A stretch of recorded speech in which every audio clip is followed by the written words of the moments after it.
Welcome back. A pat on the back, Florida. Irma proved that we learned our lesson from Hurricane Andrew. Yes, many of us were without power for days. There was flooding.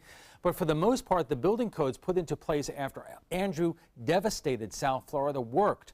But now an effort is underway to allow builders to pick and choose which standards adopted by the builders nationally to follow. What does that mean? And joining us for more is John Mass, CEO of Manatee Sarasota Building Industry Association, and Steve Panzarino of the Florida chapter of the American Institute of Architects. Gentlemen, thank you very much for joining us. So here we have a situation that in the last legislative session, the legislature adopted allowing builders to pick and choose what standards from the International Code Council, which is a national organization, to use in Florida. John, you made that the case for that in Jack Boland's story.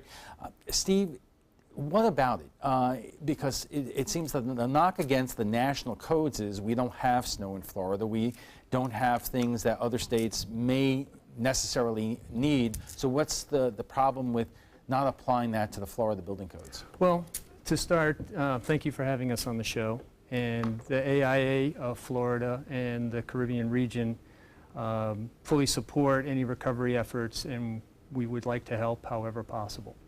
The International Code Council and what's known as the I-codes are a fully integrated and developed code system that is based on building science. And yes, there are opportunities where snow and other, environmental factors don't play into the state of Florida, but places like Texas and other Gulf Coast regions where there are building science data that we can collect from these storms helps us make better informed codes. John, what you hear from people when they hear that builders may be, not applying the same codes that we've had since Andrew is that, it's to save a buck. And we've done so well in the storms since in terms of how houses and other buildings have done. Why mess with something that's been working? Okay, so my first reaction is, am I being punked? Because nothing has changed in the Florida Building Code. Nothing has changed. All of the hurricane standards are still there. All of the water intrusion standards are still there. The requirement to manage and to be up to date with FEMA is still there. Nothing has changed. Builders won't be able to pick and choose from the code book. That's ludicrous. The Florida Building Commission that Don Brown so eloquently talked about his insurance side of that, he will be the one picking and choosing. In fact, last building code, 2014, 600 amendments were made to the ICC code because they were non-consequential to the Florida market.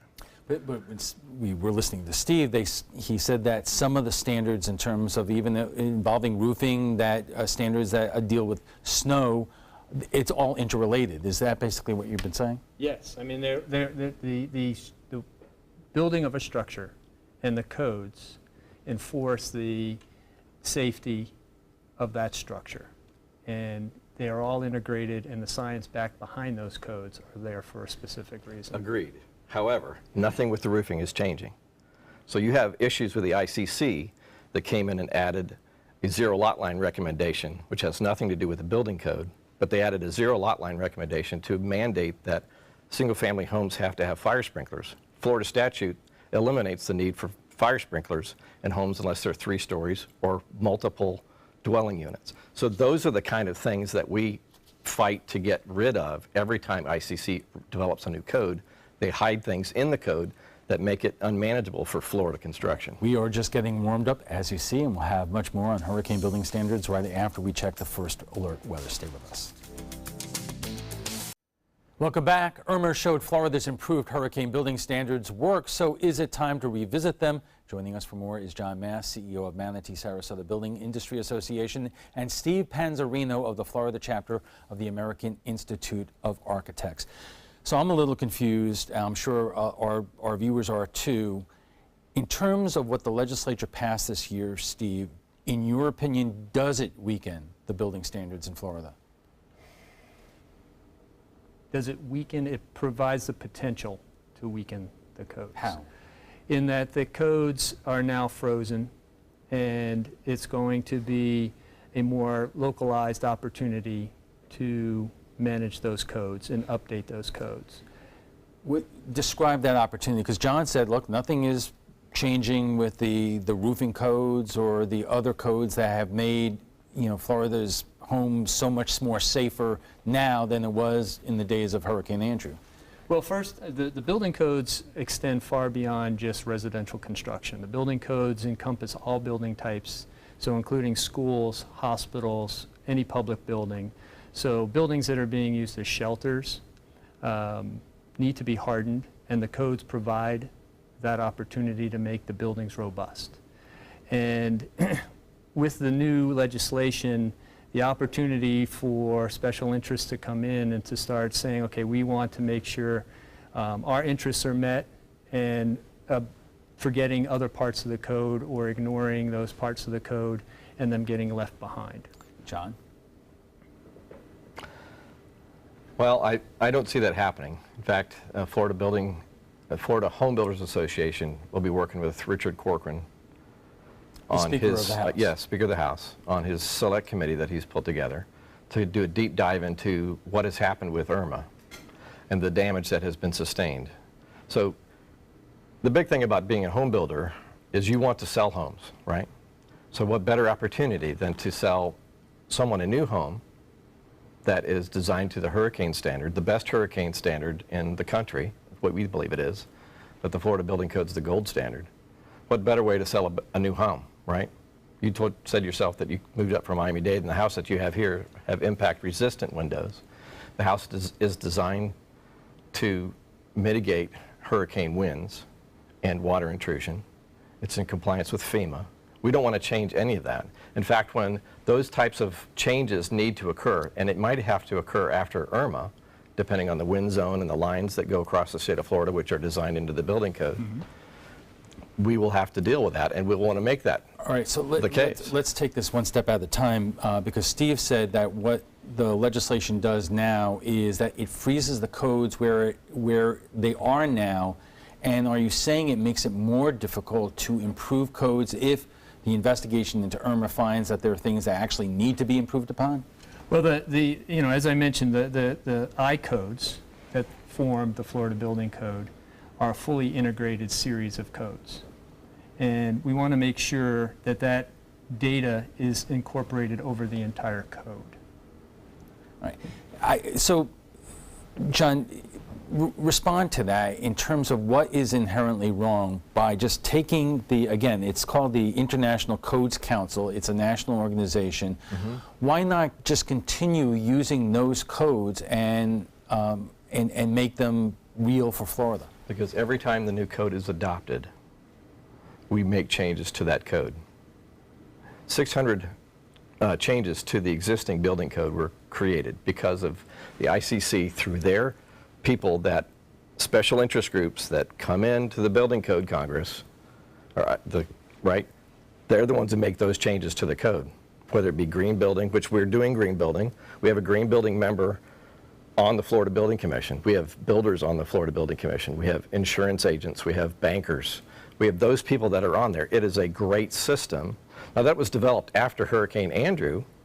The first code that came out after Hurricane Andrew was the STD 1097. It was a code that anyone could use to design a home to that current hurricane standard. And in 2002, we adopted the first hurricane code, right? So, and that's the first time that a home was designed, needed to be designed, and commercial buildings, for pressures, internal pressures, which is what blows buildings apart. So that's what was adopted in 2002. Go to 2006, impact-resistant doors and windows were mandated, or shutters were mandated. So the code has been robust and continues to be robust. But the problem is that the Florida Building Code, the ICC code that was adopted, has to be changed. It's the only outside source that comes into the state of Florida and tells Florida what to do. So if you talk about home rule, well, you'll hear that from our local communities. We want to have control of our code. So hairdressers, doctors, all those other trades are not mandated by an outside source to come into the state of Florida. Steve, is your concern theoretical in terms of that Florida building codes could be loosened in the future, but we have, I mean, what evidence do you have that this is something that you really are concerned that could happen? Well, the International Code Council is made up of hundreds of members, all specializing in building sciences. And they have a more comprehensive look at refining codes. Things that are occurring in Texas are going to influence what happens in Florida. Things that happen in California have influence on what happens in Florida. It's not that we're being mandated what to do. It is using the best practices and the best building sciences to refine the code and create a code that is going to make the gold standard and continue to drive that gold standard. I guess, John, again, what is your concern about that? If you, in Jacqueline's story a few minutes ago, there were some changes that were made a couple of years ago, which, as our report said, had, you know, we were #1 in the country in terms of building standards, and we were lowered to #2. I guess that would be what the concern would be. Well, that is the code that was adopted previous to this discussion. Okay, so that's the 2014 building code. That was the ICC product. So I don't know that it was, that we're now rated #2 in the country. If that's the case, that's the ICC's fault. That's not our fault, because this is 2016, 2017 legislative session that created the 1021. So you can't go back and pick and choose part of the story. So it didn't happen because of legislature that happened this year, because nothing has changed. The code will not change till 2021 to be the first time it will be revisited. The code is going to be revisited in 3 years. And so that's when we're going to learn whether the new code is superior or not. Yeah, and as far if it's wind related, yes, we'll comply with that. But when you require someone to have a self-closing hinge on a interior garage door as a part of the code, or if you require a recessed slab in a residence to have a membrane installed, or you can't pass code, those are items that came from another state, another jurisdiction, that they just thought it was a great idea to add this tiny piece of code in. Yeah, that's what we're concerned about with the ICC. I don't think anybody on the Code Council, they don't make arbitrary decisions. Those decisions are grounded, and they make it into the code because they have a specific benefit to the health, safety, and welfare of the public. Yes, I would say that. Now, is the Florida Accessibility Code being gotten away with? No. Is the American Accessibility Code being gone away with, health, safety? No. It's not. All right. Nothing is changing. We have to take a quick break, and we'll be back with final thoughts when we return.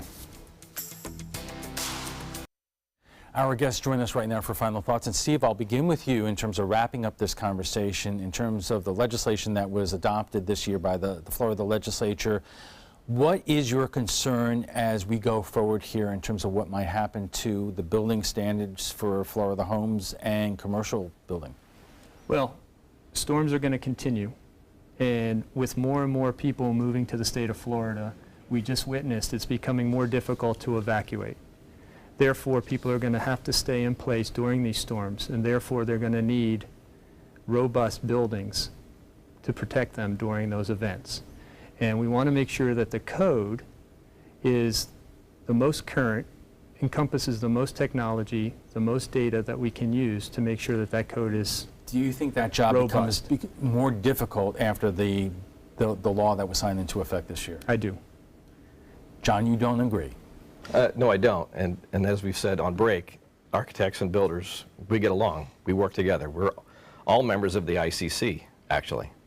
So as an affiliate or a member of the ICC, the National Association of Home Builders and American Institute of Architects are part of the ICC. However, in the state of Florida, we believe that we have the gold standard now. We will continue to look to upgrade the code. We have members on the Florida Building Commission, and we have non-members that are of the Florida Home Builders Association, which is a broad federation that Manatee Sarasota Building Industry is a part of. We have worked to make this an excellent code, and it will continue to be an excellent code. The public does not need to worry that their new homes will be less have less structural integrity based on hurricanes or wind intrusion for rain that's going to come through your walls that we discovered during Hurricane Andrew. And FEMA regulations will have to be maintained. Steve, quickly, do you have that confidence? Yes. I think as a collective industry, we were working very hard to make sure that the codes are the gold standard and that everyone is protected. All right, we'll have to leave it there. FYI, you can watch past discussions on demand. They're available on Apple TV, Amazon Fire, and Roku. We want to thank both our guests for being here tonight. John Mast is the CEO of the Manatee Sarasota Building Industry Association, and Steve Panzarino is with the Florida chapter of the American Institute of Architects.